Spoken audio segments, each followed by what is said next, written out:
जो कुछ भी मैं आपके लिए कर रही हूं, लोग कहते हैं पंजाब के पास बहुत पैसा है। बिल्कुल नहीं, कभी इस बात में ना आना।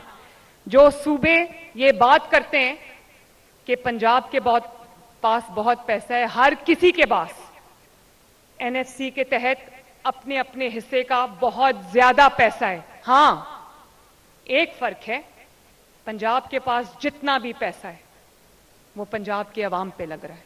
आप जो सूबे ये बात करते हैं वो अपनी नाअहली, अपनी नालायकी और अपनी करप्शन को छुपाने के लिए बड़े आराम से जबान हिला के ये कह देते हैं कि पंजाब जो है वो उसके पास बहुत पैसा है। ये बात मैं ऑन ओथ आपके साथ शेयर कर रही हूं और साबित कर सकती हूं फैक्ट्स एंड फिगर्स के साथ कि अपने एनएफसी शेयर के तहत पंजाब को सबसे कम हिस्सा मिल रहा है, क्योंकि पंजाब के अंदर पाकिस्तान की 60% आबादी रहती है।